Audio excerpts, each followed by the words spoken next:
Ladies and gentlemen, before Mr. Tom delivered his presentation, I gave my personal opinion about Mr. Tom, but I think his passion right now, it's widely a common recognition among all of us.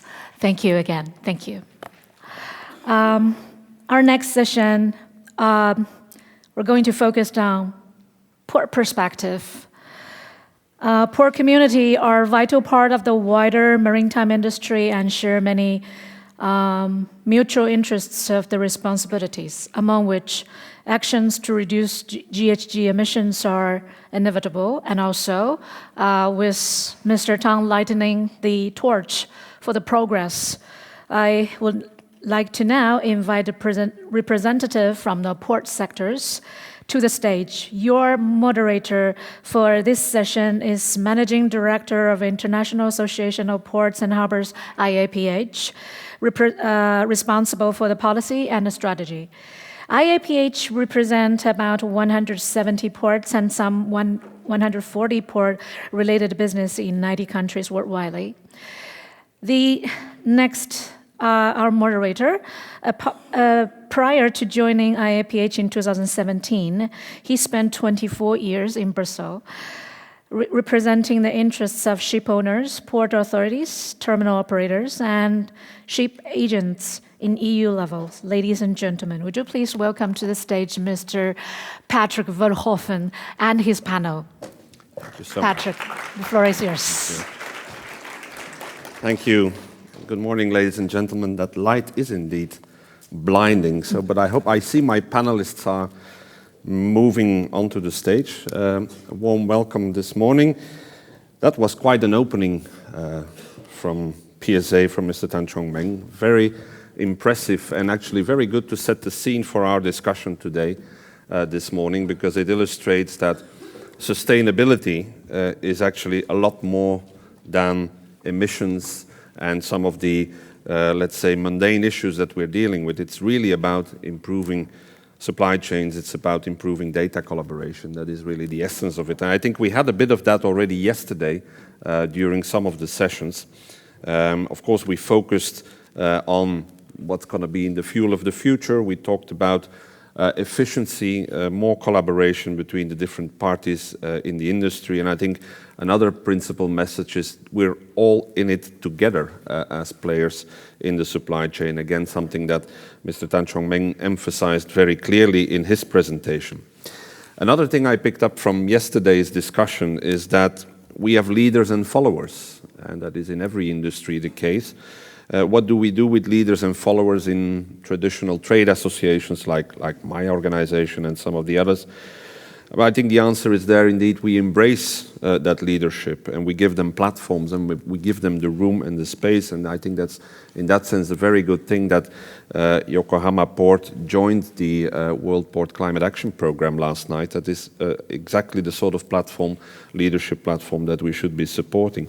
On the other hand, we have responsibility of, for those that are not in the front-running leadership position, we can assist them, we can support them, make sure that we get indeed everybody on board. And a final point, and that brings us really in that discussion that we're having this morning, what was said yesterday, is that ports are often the proxies for what's happening within that wider maritime community, because of course ports are physical places. And people who have an issue with shipping or with other elements in our chain, they tend to go and complain with the port, and in particular with the port authority, even if that port authority perhaps is not directly responsible for what's going on. But there is a heavy responsibility, of course, in communicating with local communities and with the general public, because in many cases the port authority will be literally, in this case, also your first port of call. And that's what our panel is all about. We've got 4 brilliant speakers here on the panel. from 4 magnificent leadership ports in the world. We've got Masamichi Morooka, who is the president and CEO of Yokohama Kawasaki International Port Corporation. I don't need to introduce him. He's our host. He's been doing this wonderful program, this wonderful conference here. He'll be followed by Duncan Wilson, who is the Vice President, Environment, Community and Government Affairs for the Port of Vancouver. And next we have Peter Alkema, who is a policy advisor with the Port of Amsterdam in the Netherlands. But he's here today also in another capacity, and that is chairman of the IAPH Clean Marine Fuels Working Group. And then finally we have Sam Ruda, who is the Director of Port Department with the Port Authority of New York, New Jersey. We've got about an hour and a half, if I'm not mistaken, Sakura, until 11:30 we have. And we start with 4 presentations, so each of our speakers will have 15 minutes to introduce what they're doing within their port on sustainability, on emissions, and some of the other things that we've been discussing. And then we have a Q&A. And for the questions, you can, as yesterday, use Slido. The code is P216. And we'll be bringing those questions to our panelists after their presentations. So let's start, and I welcome to the stage our first speaker, Matt Morooka from the Yokohama Kawasaki International Port.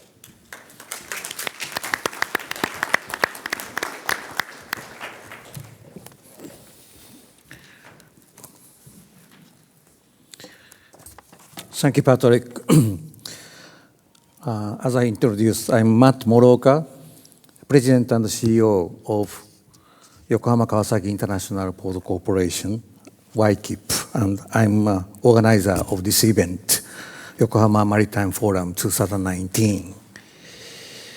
It is my pleasure to participate in this session as one of the panelists, but I hate to speak after Tan Chong Men, who made a very sophisticated presentation for the eye-opening to everybody's here in this room. So port industry, little bit different from, not little bit, largely different from terminal operators. But he reminded me to recognize that port industry is still situated in old economies or legacy business model. My presentation is not to stimulus, but very traditional style of the presentation. As you might be already familiar with the picture you are looking at, is a view of Inner Harbor and the modern downtown area of Yokohama. Behind the city, you can see mountains next to the Hakone National Park, as well as Mount Fuji, which is one of the world's heritages in Japan. Yesterday, weather was very clear. You could see Mount Fuji already covered by snow, but today it's cloudy. You cannot see it. But anyway, so I guess it is not hard to imagine what encourages us to be an environmentally friendly port.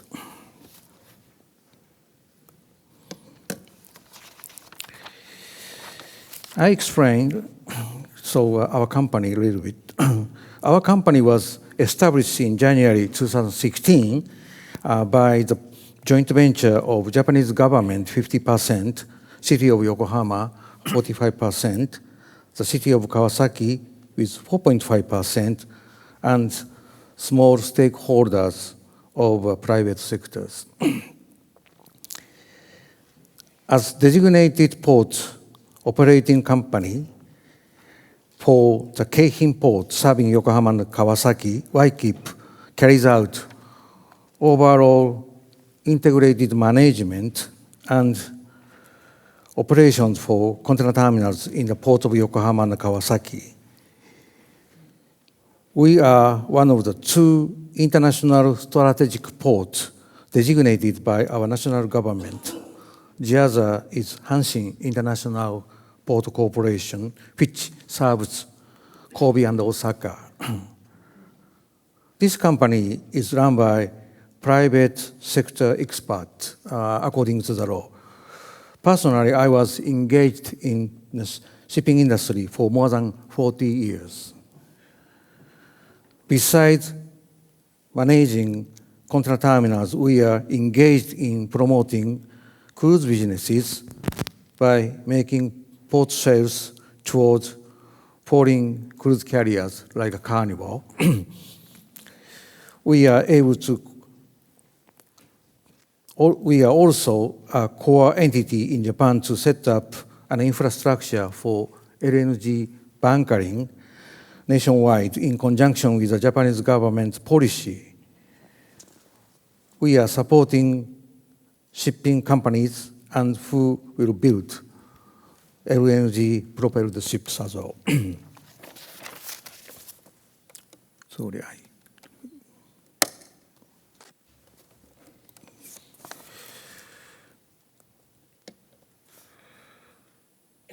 The port of Yokohama and Kawasaki are strategically located in the Tokyo Bay.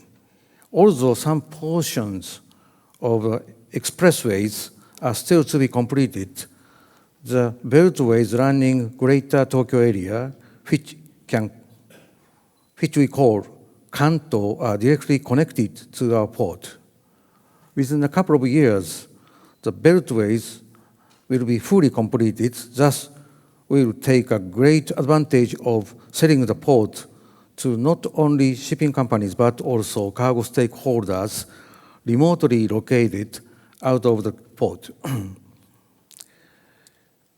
With automatic driving technologies, unmanned trucks in convoy will come and go between the hinterland and the port areas by utilizing express beltways in near futures. So we have adopted the Environment Ship Index, ESI, of IAPH, as well as Green Award Foundation since 2017. In our port, we offer a 15% discount on the port due as an incentive to those vessels which meet criteria of ESI that was developed by IAPH under the program of World Port Climate Initiatives. It then has been enhanced and renamed World Port Sustainability Program, WPSP, and the same level of incentive is also offered to those vessels which certificated by Green Award Foundation.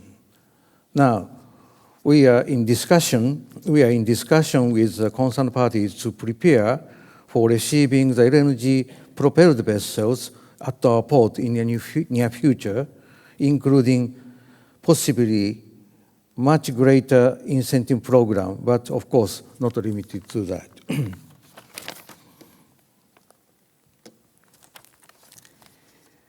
AMP stands for Alternate Maritime Power, which means the onshore power supply, and the use of onshore power supply aims to reduce emissions from vessels which at berth by replacing onboard generated power from diesel auxiliary engines with electricity generated onshore. Onshore power supplies also get in a proper position in the agenda whenever we have a new development period in our port. Port of Yokohama has one berth, MC3 in Minami Honmoku, ready for AMP, and we'll have another one which is MC4, which is now under construction and will be completed next year. There is no doubt the number of the AMP-ready berths in our port will be more as time goes by. AMP requires, however, significant investment both at the port and the ship owner side. Hence, it seems that installation of AMP facilities with ships are not growing fast. If the number of the ships with AMP facilities increase, we will accelerate such an investment for onshore power supplies. Also, it relates to the issue which energy will be used for the onshore supply. If it's, it depends on the source of energy, it may not necessarily environmentally friendly.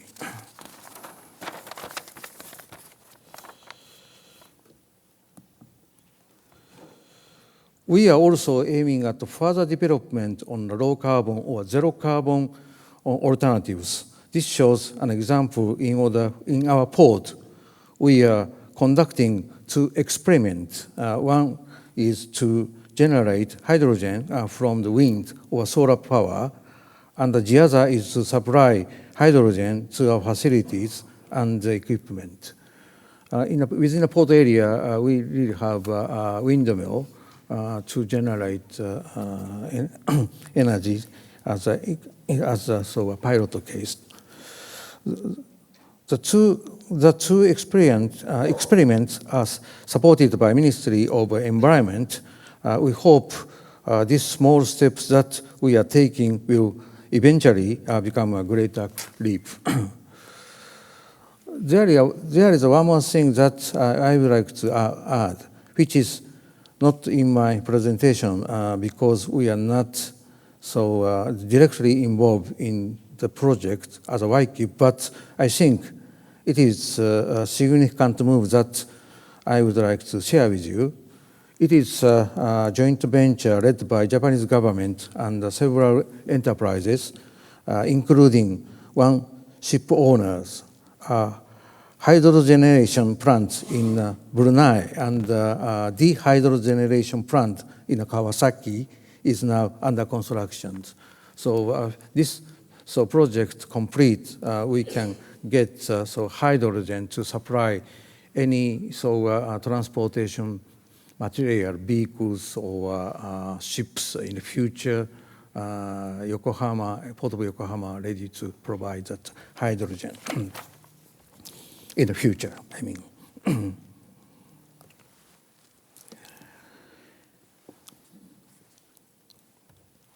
LNG bunkering in Yokohama. So if we think about LNG bunkering, its a network is very, very important. Without having a network among the ports, LNG bunkering cannot be materialized. So only one port cannot sustain the need for LNG fuel supply for long-haul trade lanes such as Asia-Europe liner trade or Trans-Pacific trade. We need bunkering capabilities at both ends of the trade lane, or in some cases, there must be a bunkering point in the middle of the lane. So this slide shows the image, how the network should be established. Without having bunkering capabilities at Yokohama and some port on the west coast of North America, such as Vancouver, shipping lines cannot convert fuel from traditional heavy fuel or low sulfur fuel to LNG for the Trans-Pacific trade. In case of Asia-Europe trade, Singapore is strategically located as a LNG bunkering fueling port. However, Suez may be also important to be considered for the bunkering location.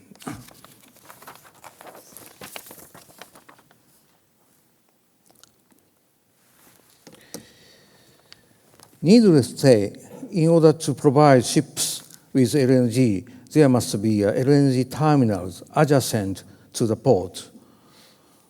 Since Japan is the largest country importing LNG from abroad, there are around 50 LNG receiving terminals throughout the countries. In Tokyo Bay, there are 5 LNG terminals. 2 of them is delivering its capabilities also.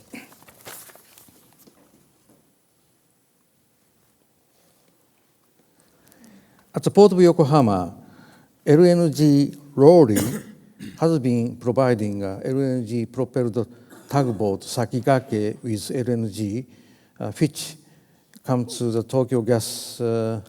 the Tokyo Gas Company's Negishi LNG terminals. A joint venture was formed by Sumitomo Corporation, Ueno Transtech, and YKIP, our company, in order to provide LNG with ships propelled by LNG ships entering into Tokyo Bay area.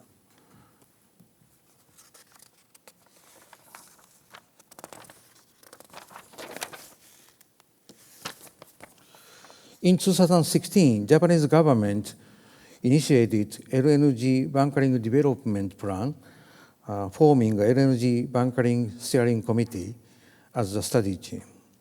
In conclusion, the three-phase development plan was developed. Phase 1, truck-to-ship operation. Phase 2, installation of ship-to-ship operation.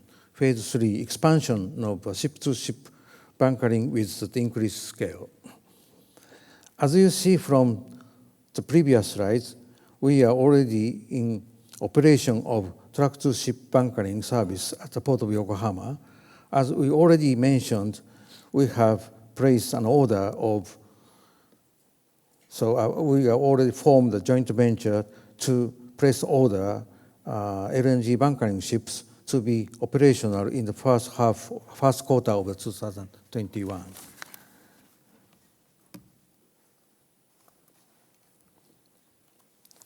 Japanese government has chosen Yokohama as a pilot port for extending the LNG bunkering networks throughout Japan in future. As I said, the Port and the Harbor Bureau of MLIT took an initiative of forming LNG bunkering steering committee as study team in 2016, as mentioned in the previous slide. The members include private sectors such as Tokyo Gas and NYK Line, and besides our company, YKIP, the governmental organizations such as City of Yokohama, Agency for Natural Resources and Energy, Maritime Bureau of MLIT, and the Japanese Coast Guard. The same year, Japanese government also joined International LNG Bunkering Focus Group, which contains 12 members of ports and governmental organizations. Japanese government appropriated around $12 million from its national budget in the fiscal year 2018 through 2020 in order to help build an LNG bunkering vessel to be operated in Tokyo Bay. YKIP also joined CLNG, which is an international organization to promote LNG as a marine fuel.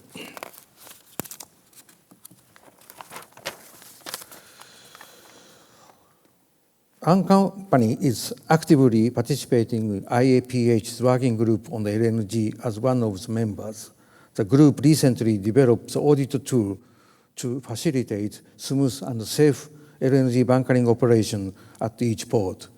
This is freely subscribed by downloading from IAPH website. We are a member of investment committee of CLNG, an investment case study using 14,000 TEU container vessels deployed in the Trans-Pacific trade. The product is now available for your reference at today's session 6. John Hatley will make a presentation for these studies. We have just participated World Port Climate Action Program. So those initiatives are undergoing now. YKIP also joined IAPH delegations and participated in MEPC 73 at IMO in London last year. As an official NGO partner in consultation status for IMO, IAPH has been offering aspects and initiatives in order to facilitate a reduction of greenhouse gas emission from shipping. This time, representatives from Port of Rotterdam, Port of Los Angeles, and the Port of Yokohama were invited to make a presentation on concrete cases from standpoint of the port, covering various issues such as onshore power supply, use of LNG, other alternative fuels, port coal optimization, etc., following the main session for the Maritime Environment Protection Committee, MEPC, on October 24, 2018.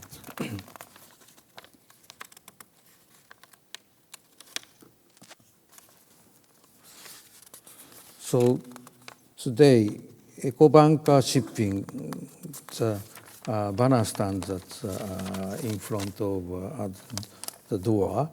EcoBanker Shipping is a joint venture, YKIP Sumitomo Corporation, Ueno Transtech, was established in November 2018. That I already mentioned, but this is a driving vehicle to promote LNG bunkering in the Port of Yokohama and Tokyo Bay, or as a case may be, we go to Kashima or Shimizu range. This is details of LNG bunkering vessel which we pressed order with Japan Marine United. Then, so this is two tanks. One for low sulfur fuel. The other is LNG. In the future, more demand for LNG bunkering is increased. That low sulfur fuel tank will be converted to that LNG tank. But in that case, we need another ships to be deployed in order to keep the operations in the Tokyo Bay. This is my end of the presentation. Thank you very much.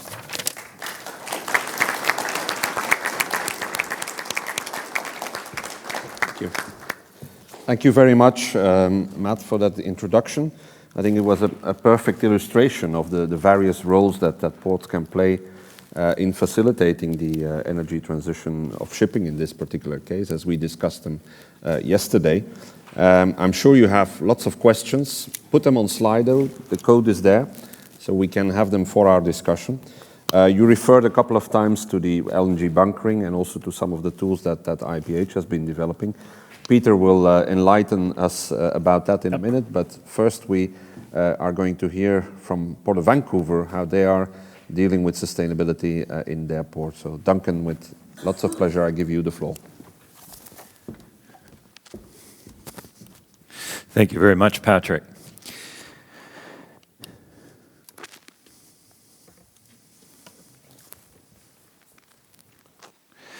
So obviously it's an absolute pleasure to be here today. I always feel that when I come to these logistics and port-related events, I always feel a little bit like an imposter.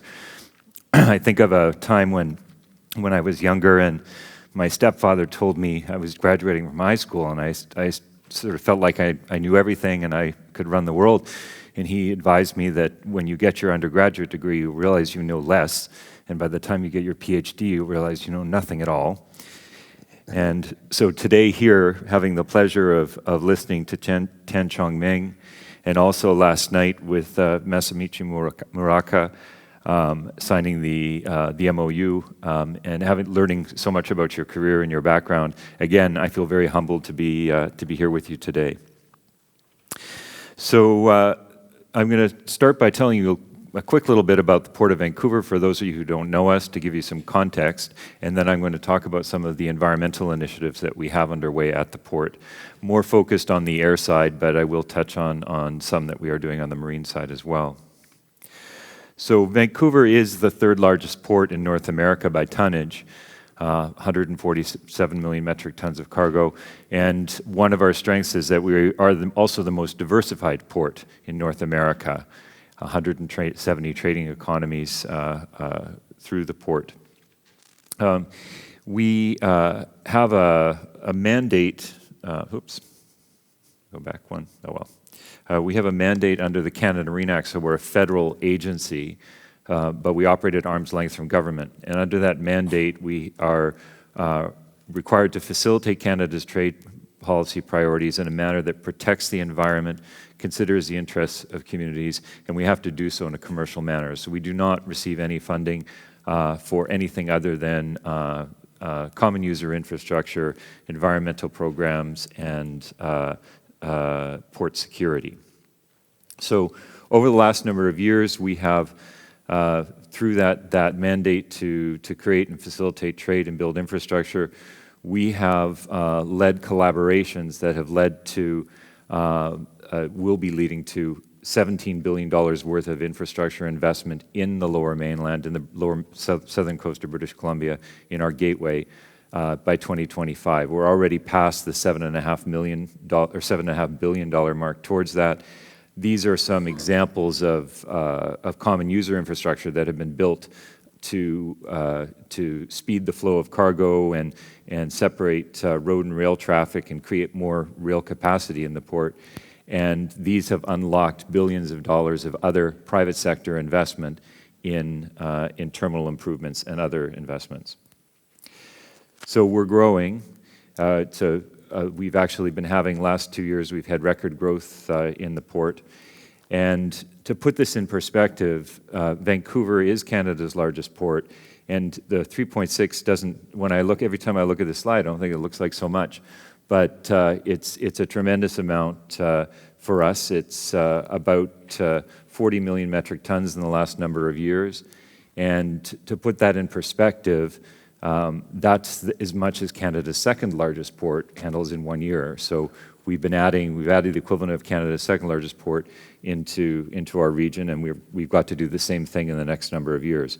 So it's a wonderful challenge to have, to be able to grow, but growing the port in a manner that maintains that public support can be a challenge. So I'm going to talk a little bit. I'm going to focus today most of my discussion on our environmental programs, but I also should be clear that we as a port authority don't operate anything. So we manage and oversee those lands in the best interests of Canadians. So this is, for those of you who are not familiar with the Lower Mainland of British Columbia, this is the Vancouver region. We have about 600 kilometers of coastline where we have navigational jurisdiction, and the areas surrounded in red are areas where we actually also own the river or seabed. We have the distinction, or challenge, if you will, of bordering 16 different municipalities. So I have not met yet, and if there's someone here who has a port that borders 16 municipalities, I'd very much like to meet you. An enormous challenge in terms of maintaining the support of the communities around the port, because that is 16 different local agendas and priorities, and 16 mayors, 16 councils. And if that doesn't make it challenging enough, on top of that, we also have many Indigenous communities whose interests we have to factor in and consider as we manage and grow the port. So a challenging environment, but in that context, we've been extremely successful at growing. And I think that's because we have been very focused on sustainability. Living in a part of the world where the environment is at the forefront, and as the birthplace, frankly, British Columbia is the birthplace of Greenpeace and many other environmental movements, sustainability has evolved to be an absolutely essential foundation for how we approach our business. Several years ago, we approached the project of trying to define what sustainability means for us in a port context. And today, actually, I'm very pleased. I have with us at a conference this week, many of you will have met him, Ronan Chester, who led our sustainable port definition process. And that was a process over a couple of years working with our local communities, the many local communities, First Nations, industry, and governments to try and come up with a common definition of what sustainability means in a port context, specifically in our port context. So we came up with a definition that falls under 3 areas of thriving communities, economic prosperity through trade, and a healthy environment. And underneath each of those, there's a series of success statements that identifies what it will look like for us to succeed in accomplishing those objectives. And we're actually right now in the process of establishing metrics like an ecosystem health index, for example, to be able to measure our progress towards that. So when we say we have the vision to be the world's most sustainable port, I know there are other ports that have that vision as well. We're looking at it through this lens of this definition that we developed in consultation with our communities in terms of what is actually material for us in our port. So we've been encouraging industry to engage with us in lower impact shipping practices for many years. So I'm going to talk about a few of the programs here, and then I'm going to talk about some of the collaborations that we're also doing behind the scenes. So since 2007, we've offered an incentive program called Eco-Action for ships. So initially, this program was designed to incentivize fuel standards that went beyond regulatory requirements of the IMO. And that was quite successful. But then as the IMO started to bring in new standards, we then started to look for other environmental initiatives that we would recognize. And I should say the Eco-Action program in our port works as there's a gold, silver, and platinum level of discount on your harbor dues. So the gold discount is 48% off your harbor dues. And about 30% of the vessels that call Vancouver take advantage of this program. And a number of the lines that take advantage of this program are here with us today. So we've shifted our focus to incentivizing ships with efficiency designations or ratings. For example, using the Environmental Ship Index. There was an ESI meeting here on Monday in Yokohama, and so thank you very much to the people who've helped make that rating program possible. We also look at things like shore power capability and use of alternative fuels such as liquefied natural gas. And also, several years ago, we were very proud to be the first to introduce an incentive program, including in our incentive program, discounts for vessels that employ quiet technologies. And I'm going to talk in a little bit about another program we have about reducing underwater noise to minimize its impact on marine mammals. But for a vessel that has a quiet notation, for example, from a classification society like Lloyd's, you will get a 48% discount in our port. And we also provide discounts for other vessel quietening technologies, such as technologies to reduce propeller cavitation and other noise.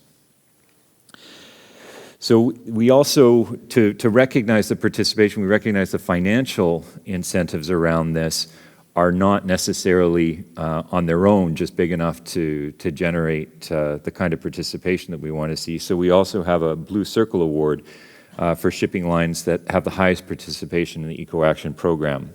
And as I mentioned, there are a number of lines that are here who are here today who have received that distinction. We also employ, like Yokohama, shore power. So we were one of the first ports in the world. I think we were third to introduce shore power facilities for cruise ships. And that allows, obviously, cruise ships to shut down their auxiliary engines and run off our hydroelectric grid. So in British Columbia, one of the advantages we have is our electricity comes from clean hydroelectric power. So we're not just reducing the air quality impacts in the port, we're actually also reducing the greenhouse gas emissions. Since 2009, those efforts have eliminated about 600 tons of air pollutants and 21,000 tons of greenhouse gases. And then one of the things that brings us, so many of us from Vancouver here to Yokohama this week, is the work that we're doing with LNG and alternative marine fuels. So we realize that these alternative marine fuels are going to be required in order to meet global climate commitments, including the IMO's 50% reduction by 2050 relative to 2008. Very ambitious target. So we've been working with industry to explore alternative fuels, and we really believe that LNG can play an important role in this transition. In April of 2019, CLNG and the Society for Gas as a Marine Fuel released the well-to-wake greenhouse gas study on LNG as a marine fuel. The study confirmed that the use of LNG can reduce greenhouse gas emissions by up to 20% over other conventional fuels. In British Columbia, as I've mentioned, we're fortunate to have extensive hydroelectric power, which means that the liquefaction of gas produced in British Columbia has a lower carbon intensity than gas produced in most other jurisdictions. So we're working to facilitate the introduction of LNG bunkering facilities in the port to take advantage of what we have as an ample gas supply, pipeline infrastructure, and also a lower GHG footprint for that fuel. We're working with other global ports, such as Yokohama, Kawasaki, to introduce and coordinate LNG bunkering and safety practices. There are really 3 points that I'd like to, this is a bit of a commercial, but I'd like to leave you with three points on LNG in Vancouver, and that is that we're targeting to have LNG bunkering, ship-to-ship bunkering, in place by early 2022. The LNG in BC also has as I mentioned, has a lower carbon intensity, given the clean electric hydro, which is an advantage as shipping lines are looking to meet or exceed IMO targets. In fact, if you pair the cleaner LNG from BC with new vessel technologies, we believe you will be able to reach and significantly exceed the 2023 targets for the IMO, and potentially even reach the 2050 targets of 50% reduction, or the 2030 targets of 50% reduction.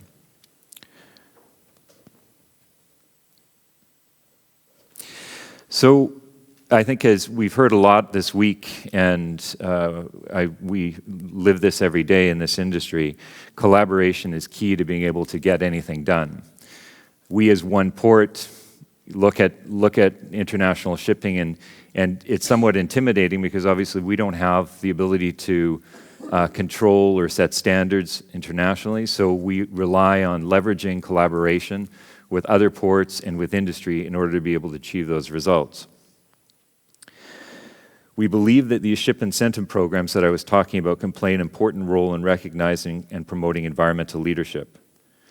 We're currently leading an initiative in Vancouver, along with other global ports and industry stakeholders, to advance greater collaboration and coordination on these ship incentive programs. Yokohama Kawasaki International Port has participated in the early phases of this initiative, and I'd like to thank them for their support. In early 2019, we launched a survey to invite input from ship owners globally, and as well as ports, governments, and environmental organizations, to get feedback on the prospect of a global portal, a single portal program. The feedback suggests that the current system of incentives at separate individual ports is highly fragmented and difficult to navigate, and that ship owners and ports would benefit from the creation of a central web portal for ship incentives. Not just what for those incentives, but also how to apply for those incentives. And it would be great if ship owners could also calculate what the benefits are to them for their ports on their route. So from our perspective, again, this is how we see, as one port working with other ports around the world, we can leverage our influence to be able to bring change. And if ship owners can look at savings from a multitude of international ports where their vessels will call, as they're making decisions about new buildings, our hope is that they will invest in new buildings that will reduce environmental impact, and in some cases maybe even address some things that many ports aren't currently thinking about, such as underwater noise. Anyone who's interested in this topic, by the way, we'd invite you to speak to me or any members of our team. because we would like to get more ports and more industry involvement in this initiative.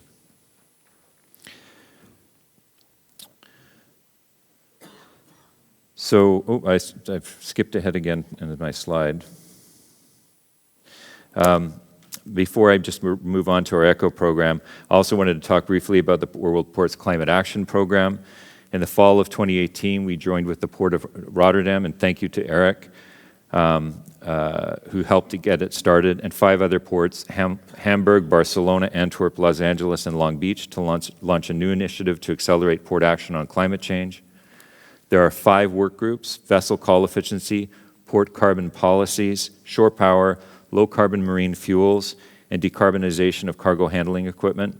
And we're pleased that, that Yokohama officially joined this initiative last evening. We're also part of the Getting to Zero Coalition.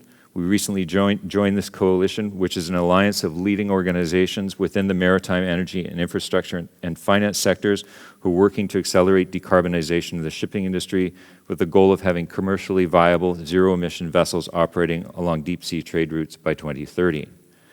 The Getting to Zero Coalition is a partnership between the Global Maritime Forum, the Friends of Ocean Action, and the World Economic Forum. The coalition is supported by more than 70 public and private organizations. These productive collaborations and partnerships are going to be essential to responding to the complex sustainability challenges in the coming decades. The initiatives I've noted are good examples of where we think the industry is working together to develop solutions, and I think a good indication that we're headed in the right direction. We've looked at our work on air emissions, and now I'd like to highlight our ECHO program, which is what I would call one of our flagship programs in Vancouver, and one of which we're very proud. A number of years ago, we identified that the southern Strait of Georgia, where all of the Port of Vancouver's traffic transits, is southern resident killer whale habitat. And the southern resident killer whale is an iconic species in British Columbia, and indeed in the Pacific Northwest. And there remain only 73 of these animals left in the wild. So as a result, one of the things we determined is we need to figure out how to reduce the impacts of marine shipping on at-risk whales, not just on southern resident killer whales, but on other marine mammals. And so we started what is called the ECHO program, which stands for Enhancing Cetacean Habitat and Observation. What this program did is we installed hydrophones in the shipping lanes to start measuring the underwater noise of vessels. And we did this over the span of several years, and at this point we believe we have the largest non-military database of underwater sound signatures from deep-sea vessels.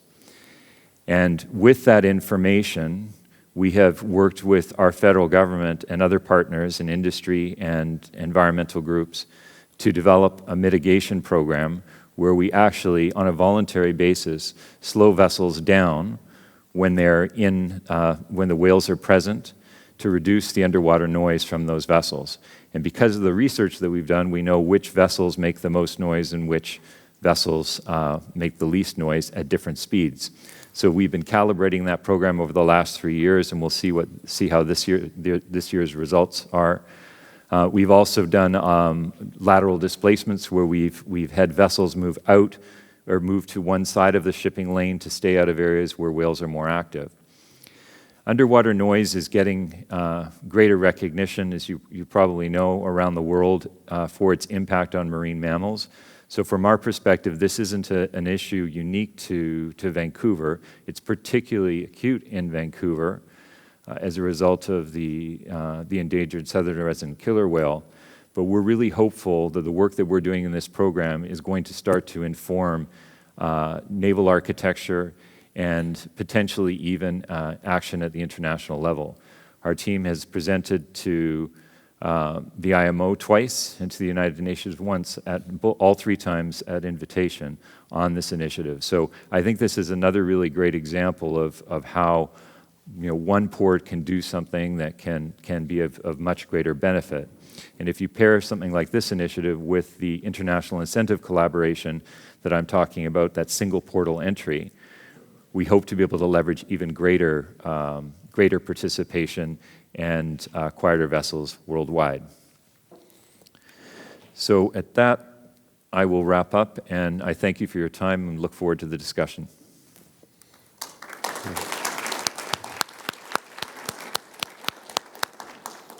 Thank you very much, Duncan. I think on your first slide that explained why you take this leadership position. 16 communities that you have to manage and make sure that they give you your license to operate and your license to grow. I think that's a very telling picture.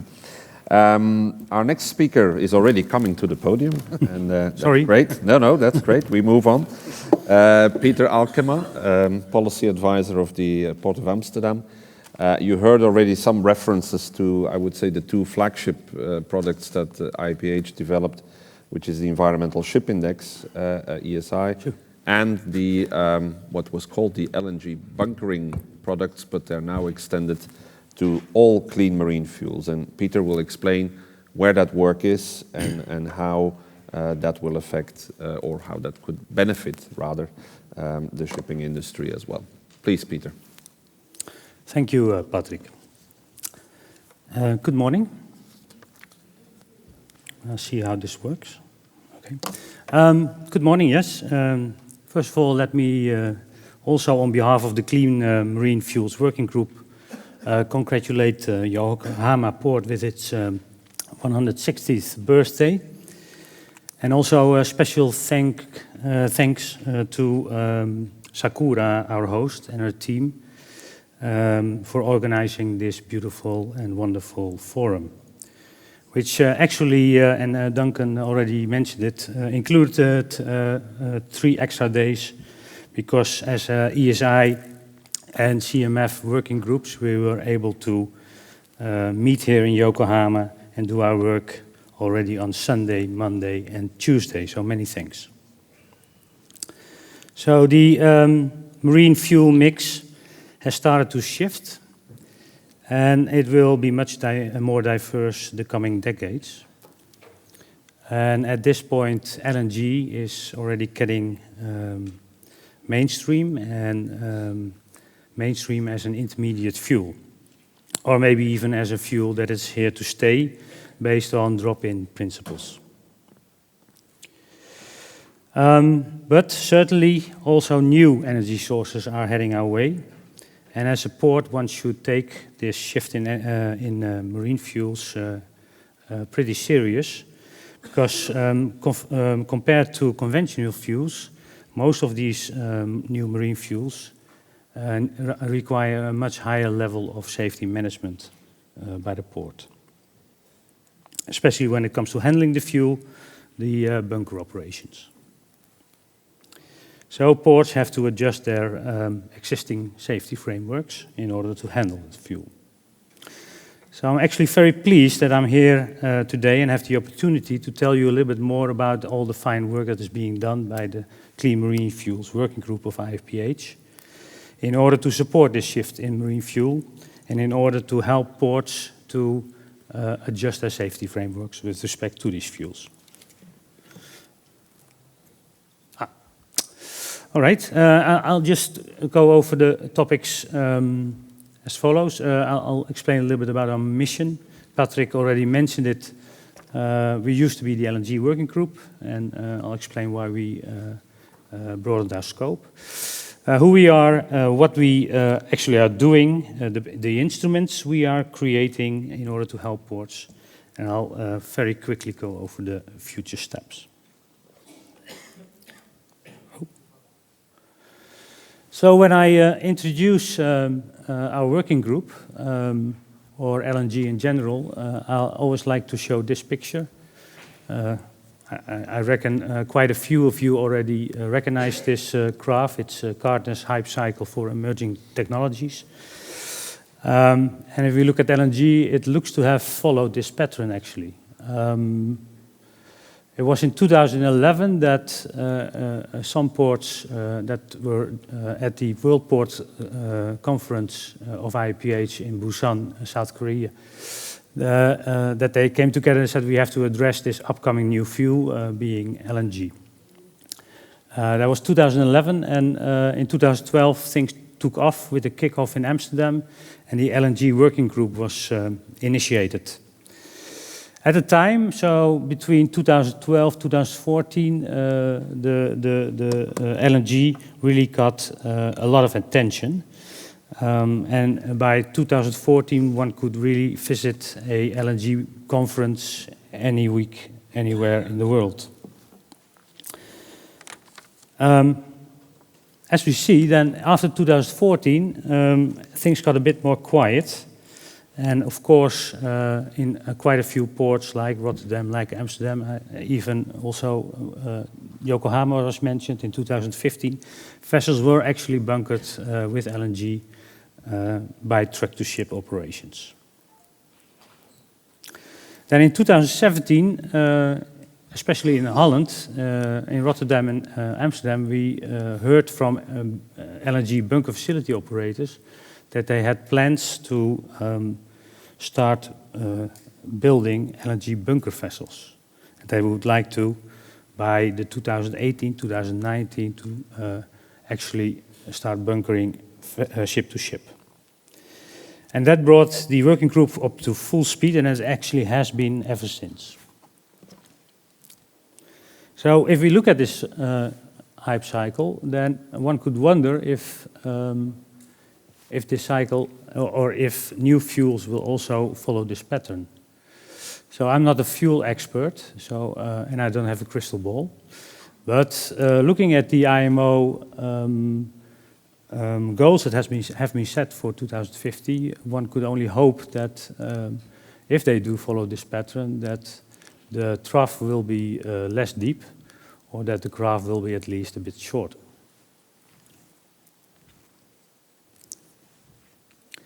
So, the working group, what is our mission? Well, actually, in 2017, we said we have to broaden our scope. We already saw that some other fuels were upcoming, and that we decided to change from a working group that focuses only on LNG to a working group that focuses on any clean marine fuel. Our mission is to clear the way for a maritime industry transition towards clean marine fuels. So who are we? Well, actually, we are mostly port authority engineers, advisors, specialists, project managers that have a good insight into the impact of new marine fuels on a port. Our work, and these are the ports that are currently involved and members of the working group, with Port of Vancouver having joined just this weekend. And we're very happy they did. Our work is organized in two product teams. Product team safety, product team communications. And I'm actually also very happy to announce that as of last Monday, we have formed a new team, the product team on environmental performance of fuels. And this is a product team that will work in cooperation with the World Port Climate Action Program that the former two speakers already referred to.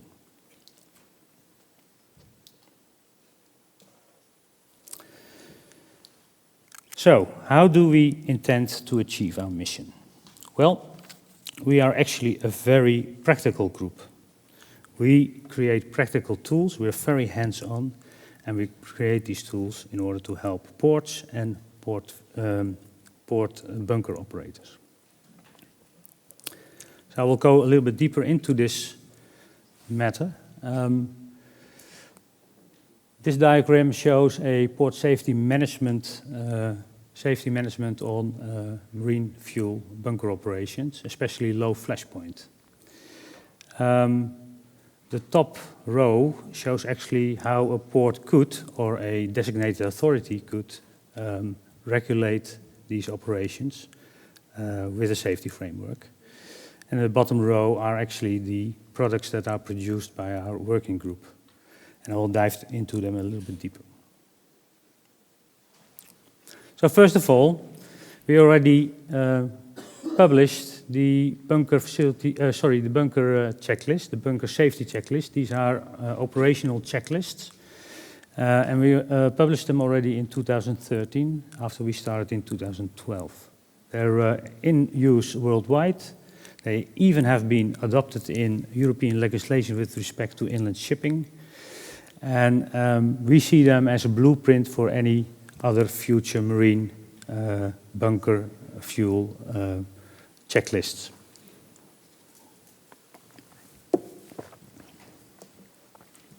Secondly, something we produced after quite some years of work and research, the audit tool. It was already mentioned earlier on. And I'm very happy to announce that our communication team has come up with a nice video on the tool, which explains the use of the tool. So let's see if this works. The International Association of Ports and Harbours Clean Marine Fuels Working Group presents the IAPH Clean Marine Fuels Audit Tool. It's available to you now, and it'll save you lots of work. It's been created based on know-how from ports around the world who have been accumulating unique knowledge about clean marine fuels for almost a decade. The IAPH Clean Marine Fuels Audit Tool helps you to evaluate a candidate bunker company's safety system in 8 steps. Step 1. Back to basics. Why are you here? What is the bunker operator's vision and mission on safety? Step 2. Is the training system in place? Is all the crew and staff properly qualified?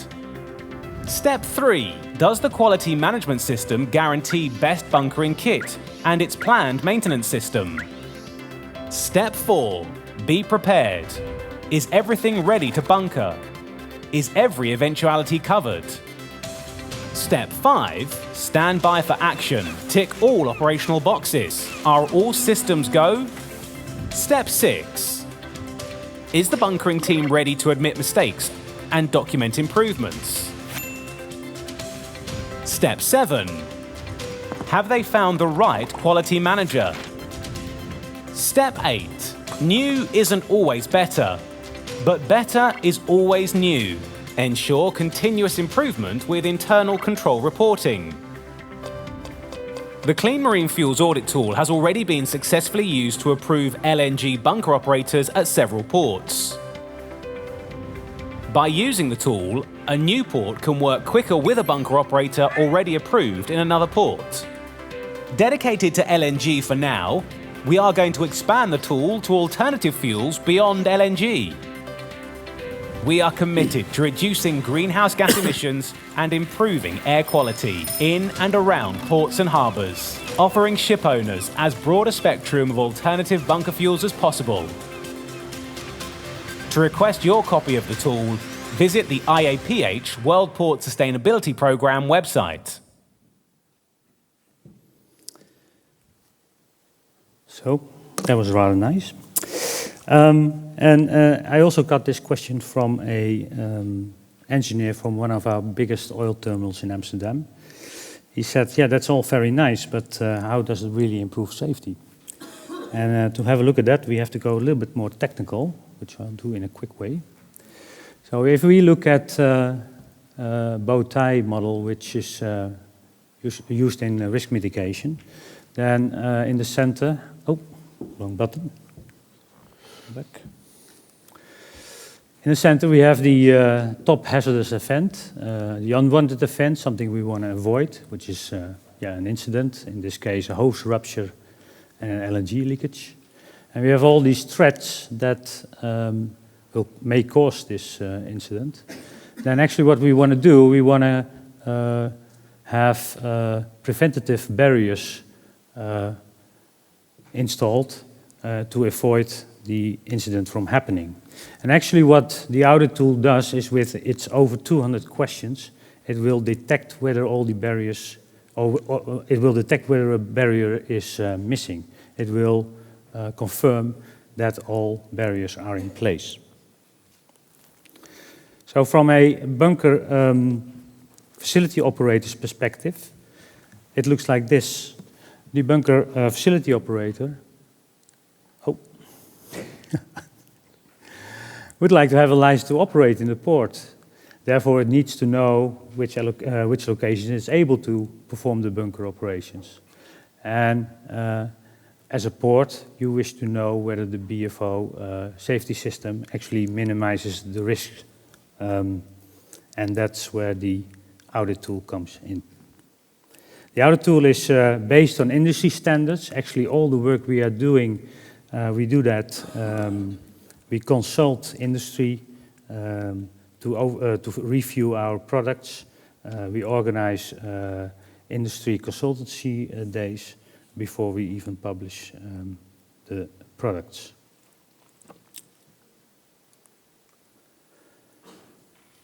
So I won't go over this because the nice animation has been already showing you the 8 steps. So then I come to our next product, which actually completes our LNG safety toolkit. It's something we hope to publish next year, beginning of next year. It has been discussed here during our meeting in Yokohama, and it's now in final draft.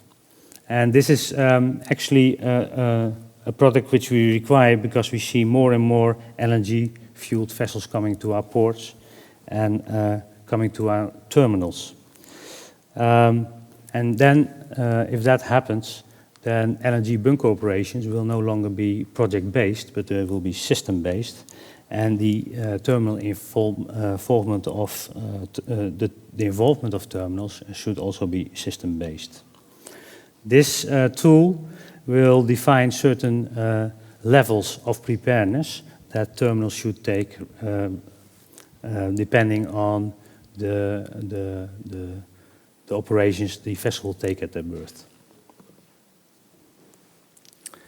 And finally, our next initiative is a IAPH marine fuel cap analysis tool for ports. And actually it's based on all our experience with LNG, based on the things that ports already had to arrange for LNG.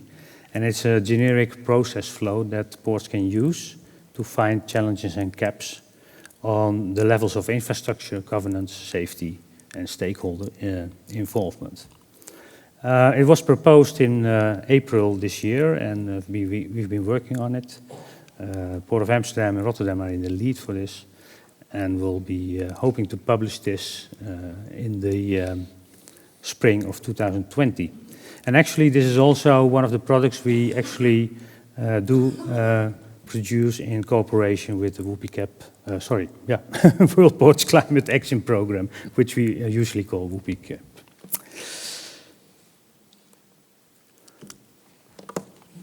So if we come to our next steps, I will quickly go through it. As we see this shift in the marine fuels mix, we can take the lessons learned from LNG and project them on other fuels in order to facilitate the safe and efficient handling of newer fuels. Ports can use their experience on LNG to also adjust the safety frameworks for the new fuels that are coming. The CMF working group is actually an open platform. It is positioned also under the World Ports Sustainability Program. Our website is also on this platform, and I can advise all of you to have a look at this, web platform in order to see some nice examples of ports, their sustainability projects. So if you wish to, if you are proactive and you wish to help and you wish to join us, you are very welcome to do so. Please contact one of our members or contact me. So, in conclusion, new marine fuels are heading our way. It doesn't really matter whether you're a port or you're a shipping owner or whether you're a bunker facility operator. The question is, are you ready? So start preparing and get involved. Thank you very much.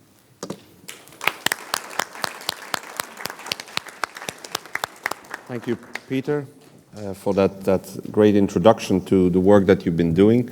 And I think what you said at the end is very important. Of course, LNG is part of the equation. We know it's a fossil fuel, but it has potential certainly on air quality and to some extent greenhouse gas emissions. But what is important in your work is the experience you have from LNG is something you can transpose to some of the other marine fuels that we're very likely going to see in the near future.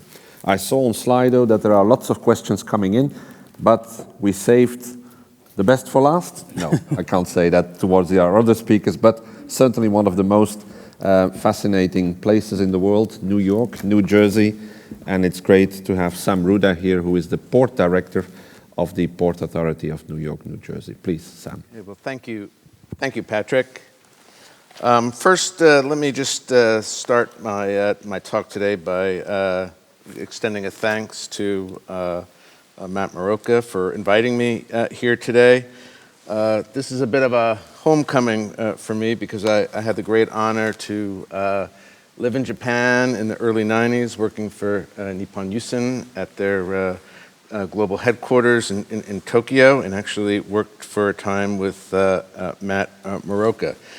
On a completely side issue or observation, I am staying in Tokyo and took the train, the subway system, here to Yokohama this morning. So when I get back to New York, my former boss from the Port Authority is actually now the chairman of the Metropolitan Transit Association that runs the New York subway.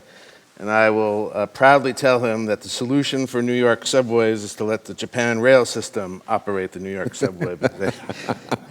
It's just very, very impressive. So, you know, I'm going to start with sort of the punchline for my presentation by telling you that we have by no means figured out our path to sustainability.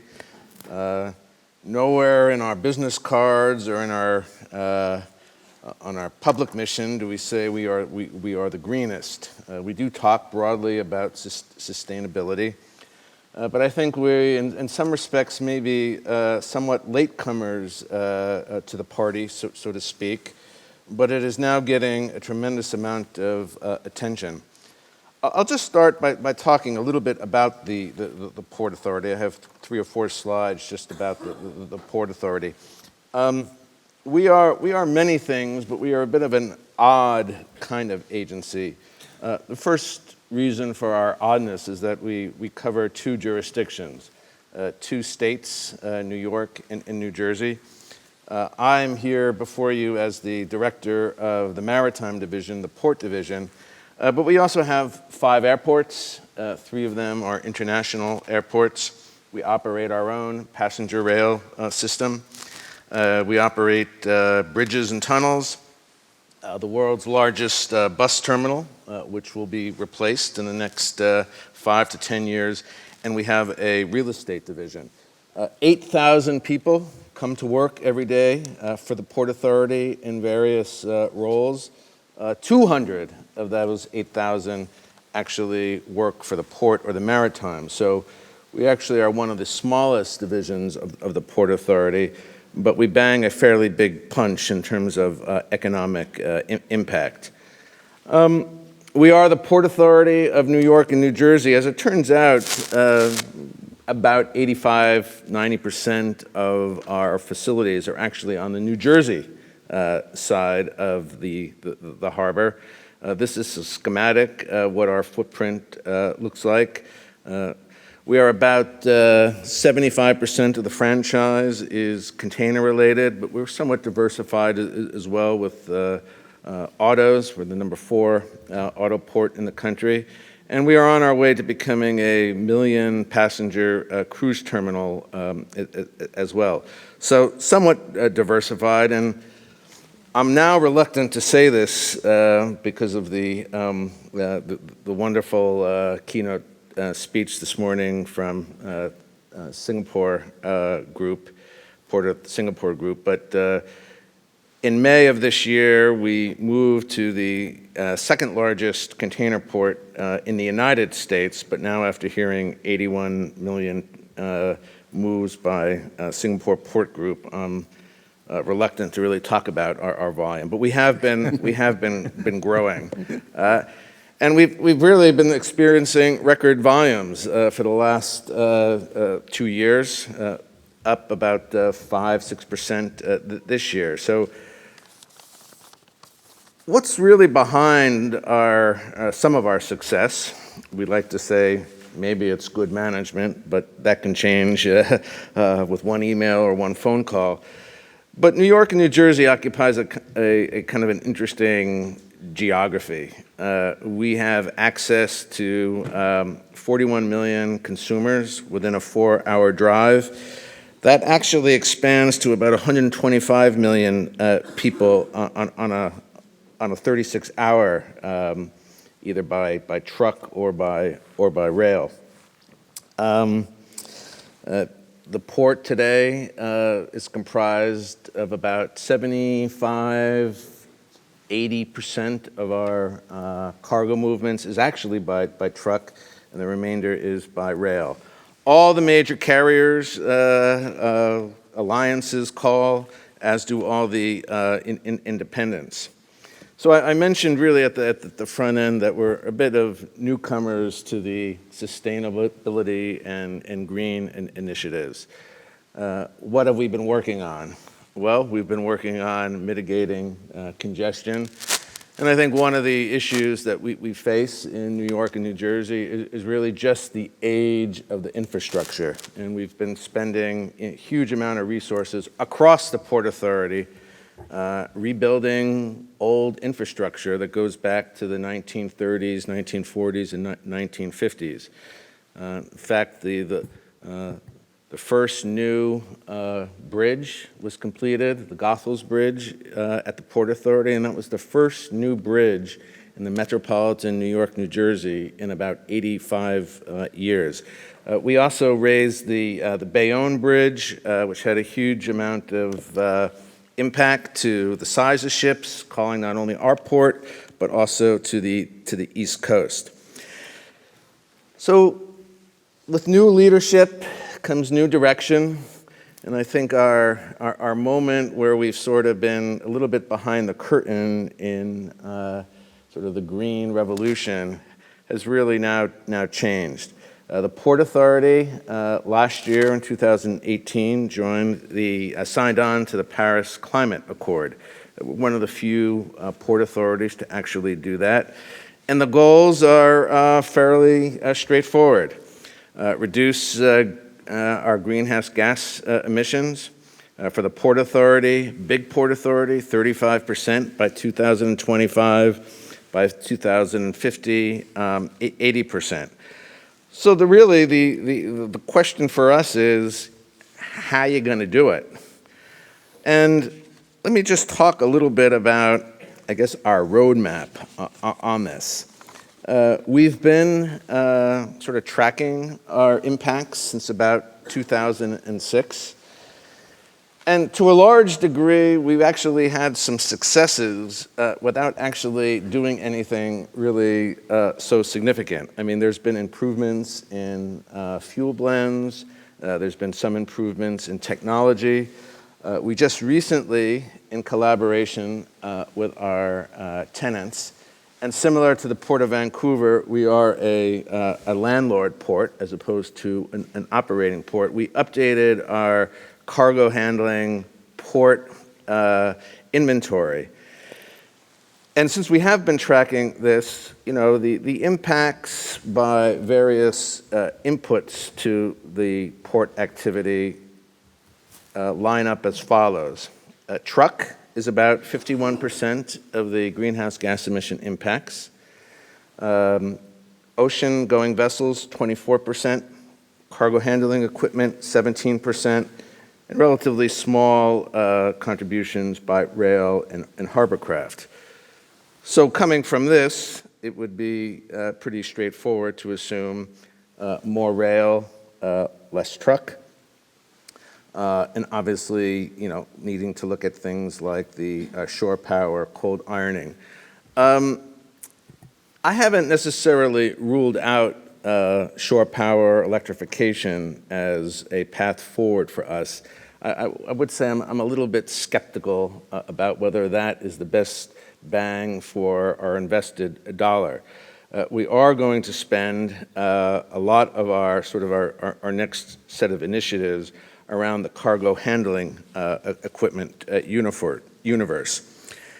as we start really looking at this and contemplating the enormity of the challenges, I do think there's a number of, I think really interesting questions that evolve from this. The first is, how much action should the port take in terms of the impacts of port operations that occur outside the port fence area? What, in fact, do you measure? Do ports shoulder some responsibility for the entire supply chain? And I think another one that I think is very consequential is, should the public port authority also assume the role of a regulatory agency? We have not necessarily answered all of those questions, but because there are questions, it doesn't suggest that we do nothing. We have been, involved in a number of incentives, programs. I would say that they probably get a good headline. They sound nice. It shows that we're doing something. Similar to other ports, we have a clean vessel incentive program. We allocate about $2 million to this program. It covers an area about 20 nautical miles outside the harbor. We have good participation in this.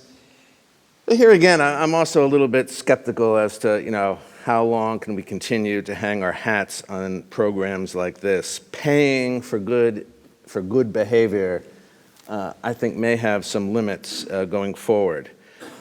Another program that we've invested in, although again modestly, has been in a truck replacement program. Again, going back to my earlier slide, 51% of our greenhouse gas emissions are really coming from truck-related activity.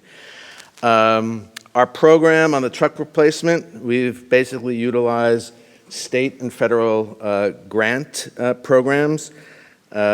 This program essentially provides money up to $25,000 to basically replace trucks with more modern truck model years. But this, in fact, has limits as well going forward, because this is just basically replacing diesel with, better diesel. And I think even at the state level, questions are being asked as to whether or not, how far can we really go with this program. We are, however, using our tariff authority to phase out older model trucks, calling the Port Authority. Again, it shows that we're doing something, but I would just share with you that these are frankly modest at best. So I mentioned that really within the last month, working with our terminal operators, and we're starting with our terminal operators as opposed to the warehousing companies and 3PLs.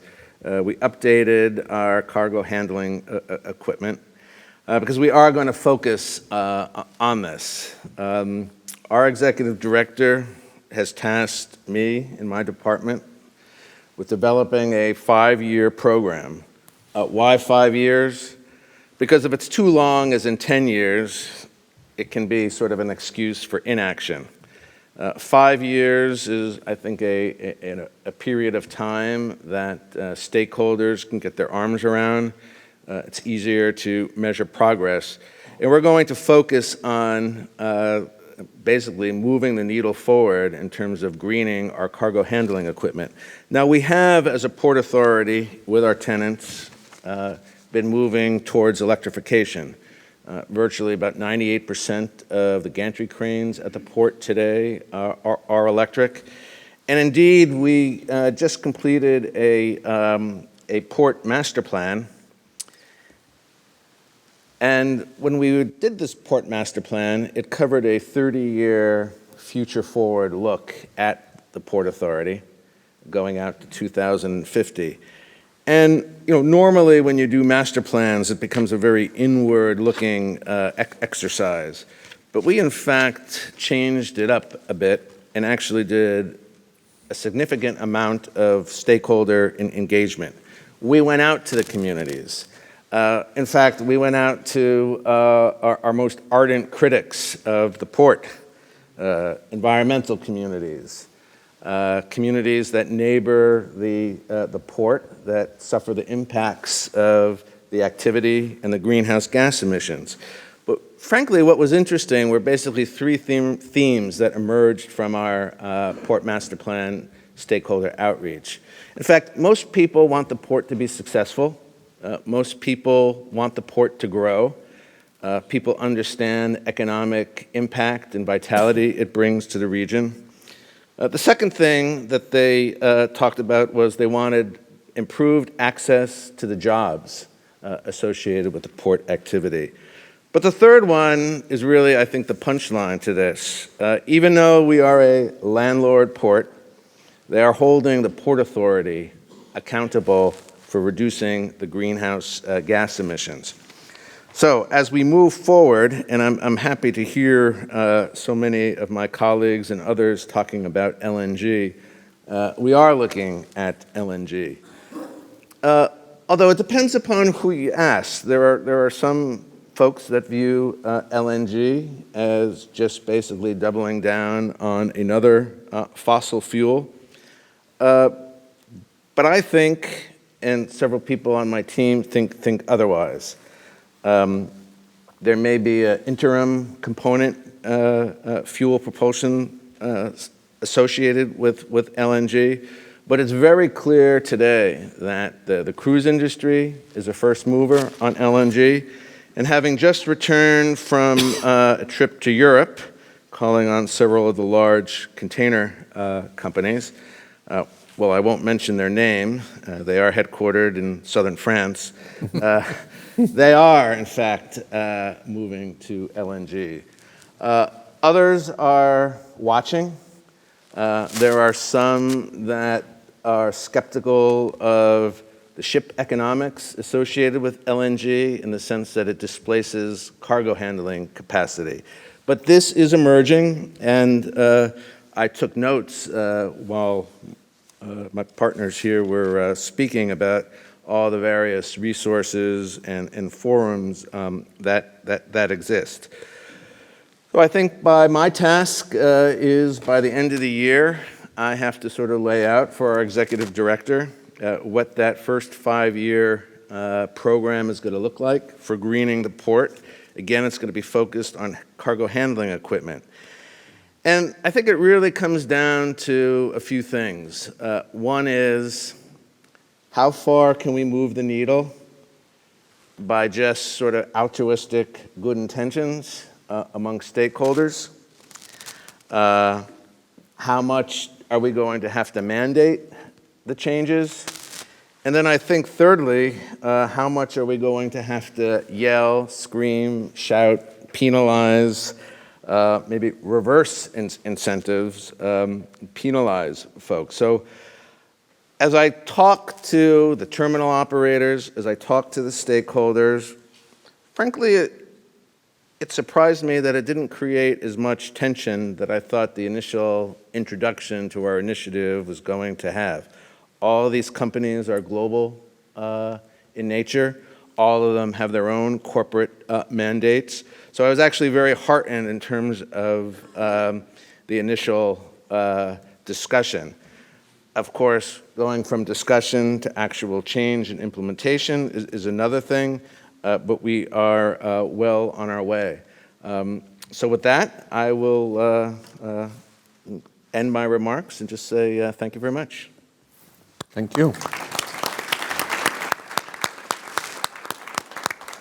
Thank you very much, Sam, and for bringing that perspective of landlord port authority, which I think most of the ports present here are, but also that focus on indeed cargo handling and trucking. We've been discussing a lot the shipping side, but of course when you look at the total picture when emissions, there is the land side dimension as well. So I think that brought a very, very useful additional perspective to our panel here. We've got lots of questions on SIDO, specific ones and broader ones, and I try to group them a little bit because we don't have that much time. We've got about 15 minutes, I think, for our Q&A round. But a reoccurring question is about the working relationship between the ports and the shipping industry in particular? I mean, there's lots of incentives programs, lots of new initiatives, requirements. But a question that I had here a couple of times is, how do you collaborate with your customers? And that could also be the terminal operators. What sort of, and Sam, you gave part of the answer already for New York, but how is that dialogue when you look at alternative fuels, when you look at shoreside power, incentive programs? How do you communicate with your customers? Matt, maybe if I could ask you. Thank you. We are port manager, not directly involved in terminal operations. In Yokohama, for example, especially in case of container liner carriers have dedicated terminals. We are the landlord, so they are less. That means operations once concession is made in their hand. However, like road congestions or new space to be developed or helping them for LNG bunkering infrastructures, always in a dialogue with them. Mm-hmm. Therefore, dialogue with the carrier is essential, but responsibilities are obviously different. Okay, thank you. Duncan? Well, I think as I said earlier, from our point of view, collaboration is absolutely key. We can't, as a port authority, we can't achieve anything without getting those partnerships in place with terminal operators, with shipping lines, in our case with governments and communities as well. And as I think about the different initiatives that what's made them successful, it's been those partnerships. So for example, the $7.5 billion worth of trade enabling infrastructure that's been built in our region was done through collaboration. So, we, the Port Authority, played a leading role in bringing together the railways, the terminal operators, governments, transportation agencies and others to look at what the needs in the region were in order to increase efficiency. And through that collaboration and studies that we jointly funded, we identified what those infrastructure bottlenecks were, what needs to be funded, and then we together went to government and said, we need some participation funding from government in this initiative to tip it over. And so these big projects get funded by a combination of some seed money from government. Typically, it's either a third, or 25-25, but that's usually what it takes to tip it over. Similarly, like when we've done shore power, both in the cruise and now we've implemented shore power in 2 container terminals, it's been in order to some of these technologies and some of, particularly on the environmental side, on the trade corridor stuff, it's much easier to get industry on board. But when we're trying to invest in environmental initiatives, it's harder to get industry to the table. So some level of incentivization is required. So we had government contributions towards the shore power installations, which in the case of cruise then incented the cruise lines to participate and fund part of it. And then we got a power rate negotiated with the province, and so that kind of collaboration is what makes it happen. But it's not in every single case. I just think I was listening to what's happening in New York in trucking sector. This has got to be the most frustrating sector for us to deal with as a container trucking sector, because this is a population of hugely influential stakeholders who, frankly, decide election outcomes in some cases, and they don't want to spend more for their trucks. And so, again, we need collaboration in order to be able to we've raised our standards in terms of emissions from trucks, but if we go too far, we get so much pushback that we can't take it to the next level. So it's always negotiation, always sitting at the table trying to find the path forward. But I'd say more often than not, particularly on the environmental side, it requires some investment in order to get things rolling. Mm-hmm. Thank you.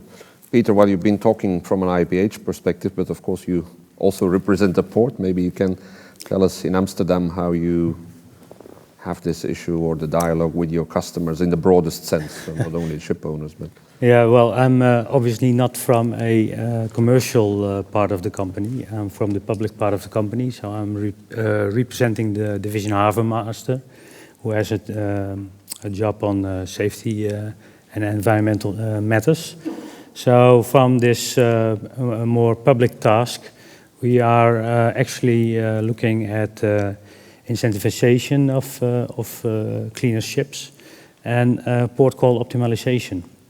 I think it was also a very good submission to IMO MAPC, the emission for ports and shipping to cooperate more with respect to reducing the greenhouse gas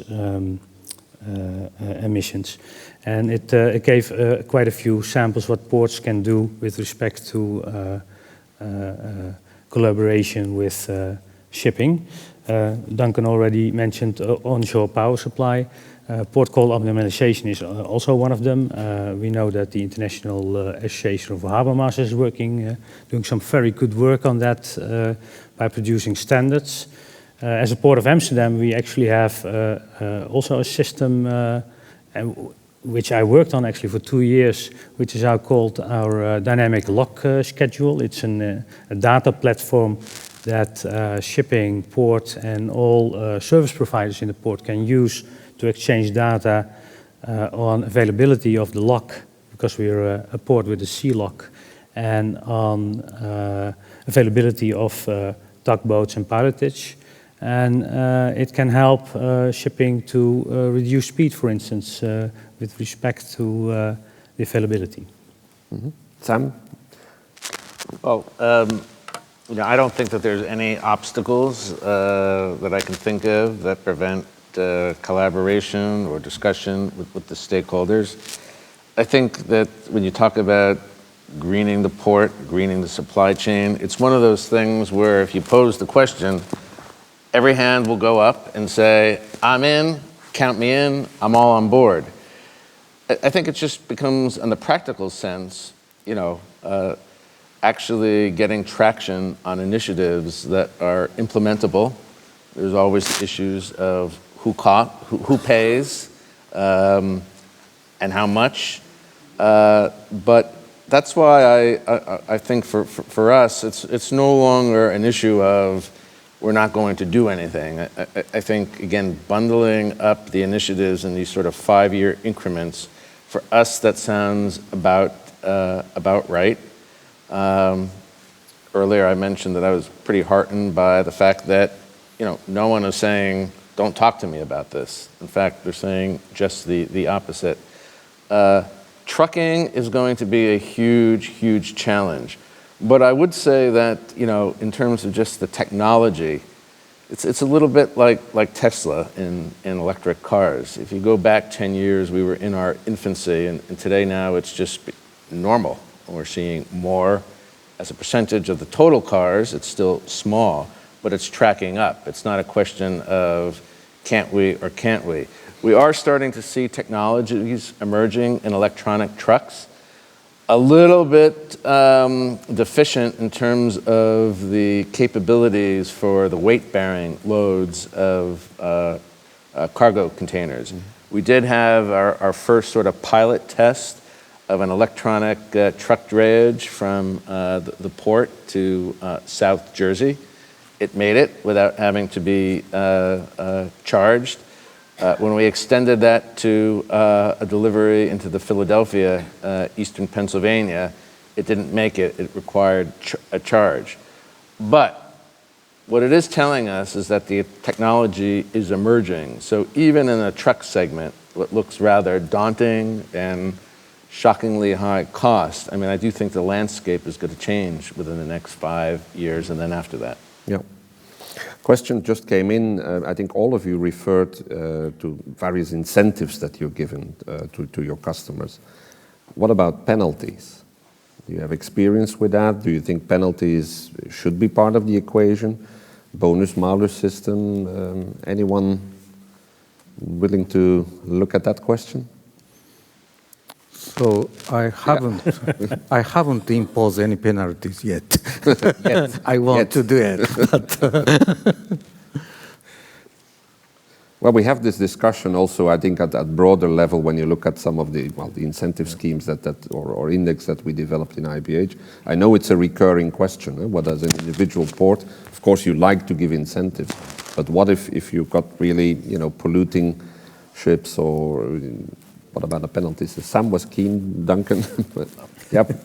Well, I mentioned that on one level that incentives in terms of initiating programs, it's rather easy. You can get traction on initiatives. It allows you to say you're doing something. I have yet to encounter any party that says they're not willing to accept an incentive. So, on one hand, it is forward progress. But I just don't think that that's really the platform to really move the needle to where it needs to be. The issue of penalties is actually quite topical because we are in this stage right now where we're thinking through how we're going to implement this sort of cargo handling, and the penalties can be financial, but they can also be sort of time-based in the sense of as of a certain date, you can't bring into the port a certain class of, diesel polluting, engine models. It could also be, financial penalties. I would say that our airports are wrestling with the same issue on the ground handling. Those conversations have been a little bit different than the maritime sector, but no less challenging. So I'm not prepared to say no to incentives future forward, and I'm certainly not going to say no to penalties. I think both really are part of a mix that is just part of the toolkit. Mm. Yeah. Like port state controls, some of the ships fail to the rules and regulation. They have to be penalized. But from the port management side, I cannot imagine that any kind of penalty. But as far as the incentive goes, so incentive have to given for pioneers or initiators for the green or environmental things, but it's cost for the carriers. Then incentives in conjunction with our goal of the SGM, whatever. So matches. Okay, I give you an incentive. But if all ships are green, so it's time to terminate that in the incentives. That, for example, therefore, how terminate incentive is that maybe issues that on a networking basis maybe. So groups have to discuss that. I think it links to what you see your role as a port authority is, especially in a landlord configuration, whether you indeed see you as a regulator as well. I remember when World Port Climate Initiative started in 2008, there was one working group looking at concession agreements and whether you bring in clauses in agreements that if your terminal operator doesn't meet certain sustainability criteria, you can indeed have financial penalties or others. But that group didn't get very far. I understand in the new program, Duncan, that you're involved in, there is also a group looking at that, at contractual relations. But you wanted also to make a point here on this. Yeah, I think we all smiled broadly when we talked about penalties versus incentives, and we're loath to implement penalties as well for probably the same reasons as my colleagues. What we found is most effective is where incentives are paired with the threat of regulation. And so, for example, our eco-action program that I was speaking about, we have about 30% participation. Well, there isn't really an imminent threat of regulation. The ECHO program that I was talking about, we have about 90% participation in voluntary slowdowns of ships, and I think close to 70% participation in the lateral displacement trials I was talking about. Those are voluntary measures.